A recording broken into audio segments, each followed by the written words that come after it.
Fitness में हमेशा कहते हैं कि 90% होता है डाइट और 10% होता है वर्कआउट। एक्चुअली मुझे लगता है 50-50% होता है। आप पूरा दिन घास फूस खा सकते हो और अगर आप वर्कआउट नहीं करो तो फिर मसल भी नहीं बनता है, और आप पूरे दिन चॉकलेट्स खाओ और जिम में बैठो तभी भी आप नहीं फिट होने वाले हो। बट आई थिंक वो 50-50 इसलिए होता है बिकॉज आपको हर चीज़ मॉडरेशन में खानी चाहिए। तो अगर आप अच्छे से बैलेंस डाइट करो, आप कुछ गिव अप ना करें और आप सब कुछ खाएं एंड हर 2 घंटे में खाएं, I think everybody's body tells you कि क्या खाना चाहिए। एक डाइट सबके लिए नहीं काम करती है बिकॉज बहुत लोग बोलते हैं ये डाइट है, यही आप फॉलो करें, एक ग्राउंड रूल है। इस तरह से नहीं होता, सबका मेटाबॉलिज्म अलग होता है और आपकी बॉडी आपको बताती है कि आपको अभी भूख लग रही है, आपको खाना खाना है। तो listen to your body and that's what I do. I get up in the morning, मैं सुबह नाश्ता नहीं करती हूँ और लोग कहते हैं अगर नाश्ता सबसे इम्पॉर्टेंट मील है दिन का, बट मेरे को बहुत हैवी लगता है अगर मैं नाश्ता करूँ। तो मैं सुबह कॉफ़ी पीती हूँ आराम से और फिर आई have a lunch at around 1 o'clock। Come rain, hello और थंडरस्टॉर्म 1 बजे मेरा लंच होता ही होता है एवरी डे। मैं शूट कर रही हूँ, काम कर रही हूँ, बट 1 बजे मैं हमेशा अपना टाइम फ्री रखती हूँ लंच के लिए। Then around 4 o'clock I have a sandwich या थोड़ी चाय पी ली, कॉफ़ी पी ली। सो बेसिकली मैं पूरे दिन में हर 2 घंटे में स्मॉल पोर्शंस खाती रहती हूँ and that works best for me.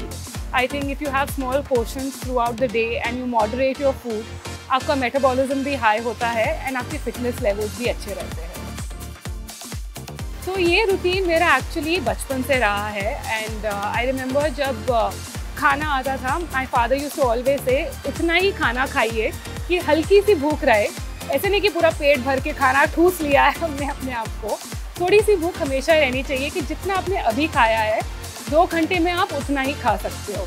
And used to also tell me कि आपके 32 दांत है तो 32 टाइम्स चबाना चाहिए। तो दे ऑलवेज से, अगर आप डॉक्टर से भी पूछे कि डाइजेशन शुरू होता है जब आप खाना शुरू करें एंड इफ़ यू चू प्रॉपरली तो आपका डाइजेशन और अच्छे से होता है और आप फिर वेट पुट ऑन नहीं करते हो बिकॉज आप अपना खाना अच्छे से चू करके खा रहे हैं।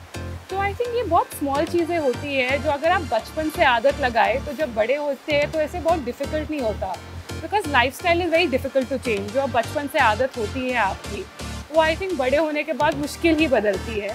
सो I am actually blessed, my parents gave me very good food eating habits and हमेशा होता था कि सब्जी भी खानी है, रोटी भी खानी है, और अगर मैं कहती थी नहीं मेरे को तोरी नहीं खाना या नहीं मेरे को करेला नहीं खाना, वो खाना रखा रहता था, जब भूख लगे आप ये खा लेना, और एक रोटी खाने के बाद आपको जो खाना है हम वो दे देंगे। They were not mean to me, but आज मैं सब कुछ खाती हूँ। ऐसे कुछ नहीं है जब मैं ट्रैवल कर रही हूँ या मेरे को सिर्फ करेले मिल रहे हो मेरी शक्ल बन जाएगी, मैं बहुत खुशी से सब कुछ खाती हूँ। And I feel the Indian diet is actually a very well nutritious and balanced diet, so there is nothing better than having your proper Indian खाना।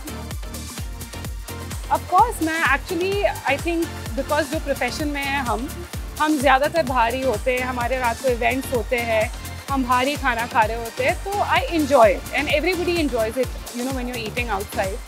बट उसमें भी आई थिंक आप चूज़ कर सकते हो कि आप सिर्फ स्टार्टर्स खा ले, चिकन टिक्का खा ले, या जो भी हेल्दी ऑप्शन हो।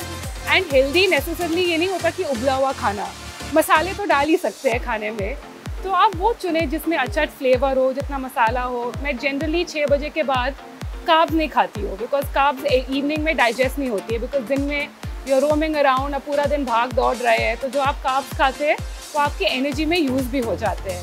तो इवनिंग में I try to have starter, salads and healthy options I think हर जगह अवेलेबल है आजकल।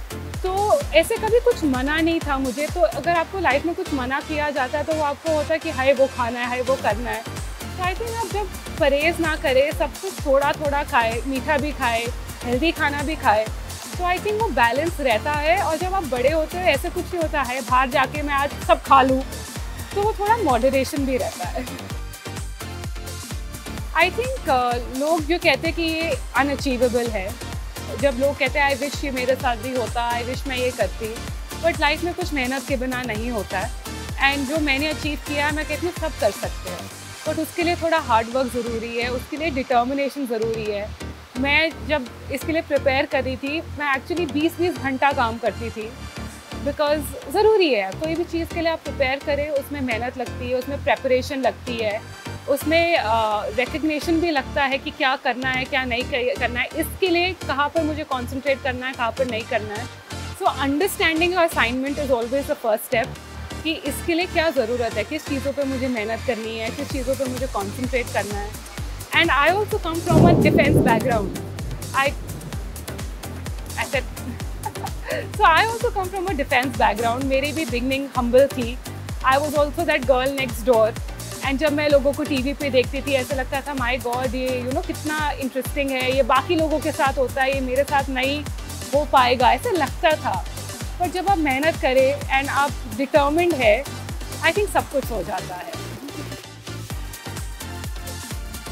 तो जो मिसेस गैलेक्सी मैं जीती हूँ वो एक्चुअली एक सिस्टम है जिसमें हम सिर्फ ध्यान देते हैं कि हम सोसाइटी के लिए क्या कर सकते हैं.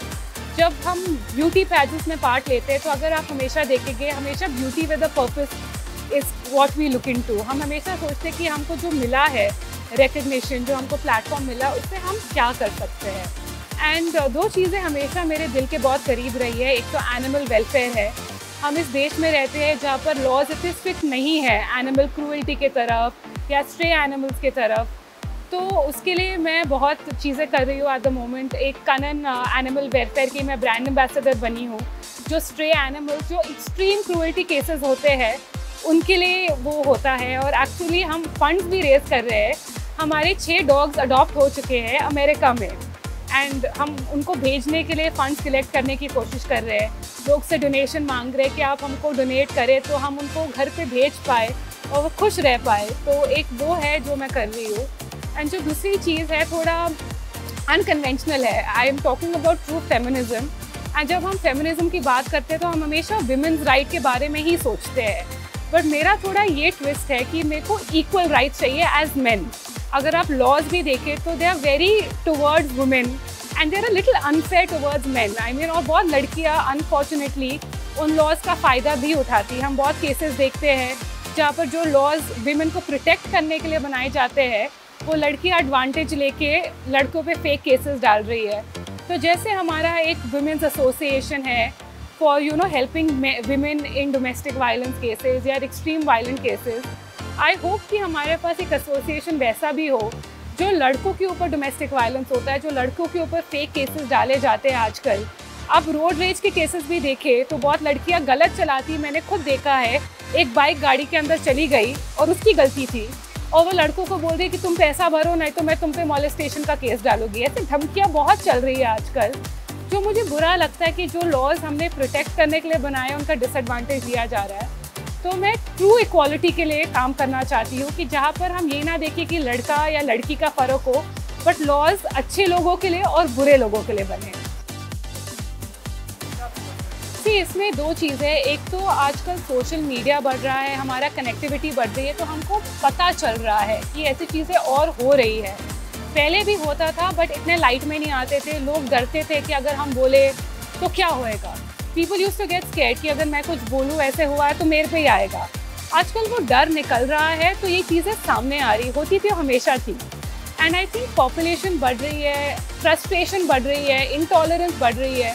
तो फ्रस्ट्रेशन निकाले कैसे, स्ट्रेस निकाले कैसे.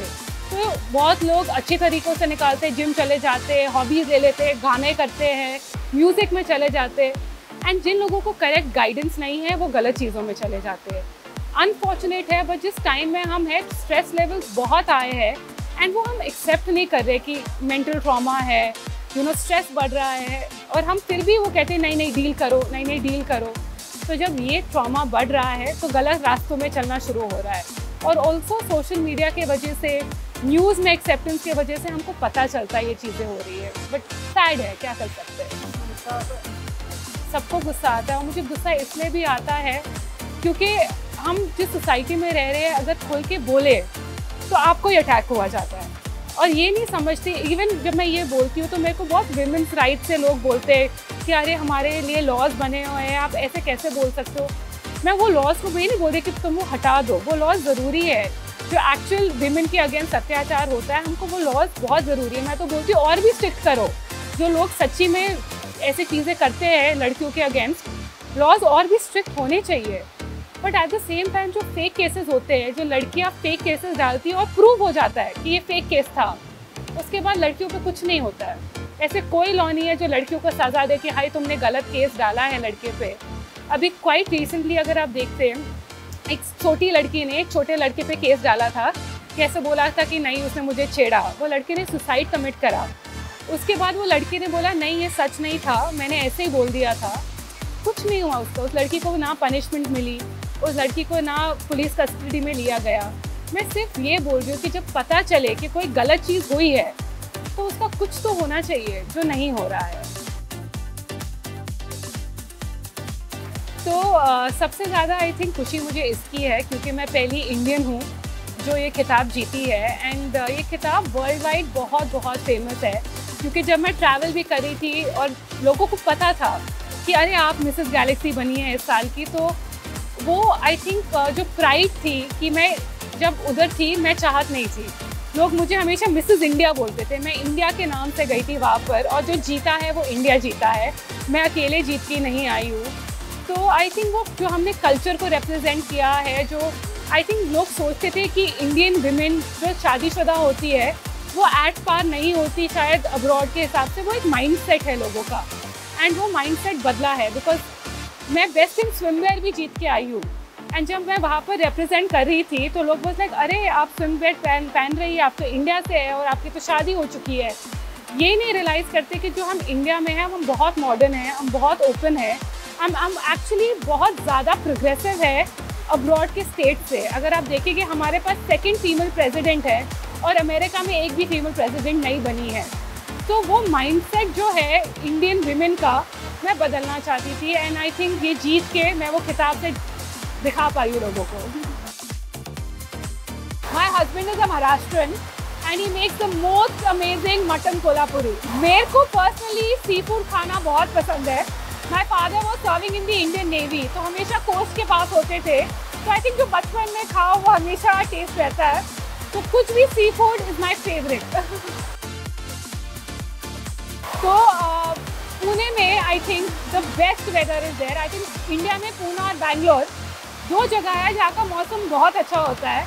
एंड आई थिंक हमेशा मैं कोस्ट पे रही हूँ तो यहाँ पर ह्यूमिडिटी नहीं होती, तो मेरे को बहुत पसंद है। एंड नो मैटर कितनी गर्मी हो दिन में, शाम को तो मौसम अच्छा ही हो जाता है। And Pune is also known as the Oxford of the East. ये एजुकेशन जो हमारे सिटी में होती है एशिया में सबसे अच्छी है। तो आई थिंक हमारा जो कल्चर, मौसम, लोग बहुत अच्छे हैं। And I am so happy that I am a Punekar. Of course मेरे को सब पता है, मेरे को पता है जे गार्डन वड़ा पाव अच्छा है या पानी पूरी कहाँ पे खानी है। मेरे को स्ट्रीट खाना भी बहुत पसंद है। And also when you living and when you are in such a profession, when you are eating out all the time, आपको पता है कि कौन से रेस्टोरेंट में क्या अच्छा मिलता है। Thank you for having me. The Urban Beats के व्यूअर्स को मैं कहना चाहूँगी, whatever you want to do आप वो कर सकते हैं। Be authentic, be true to yourself and work hard and go conquer the world.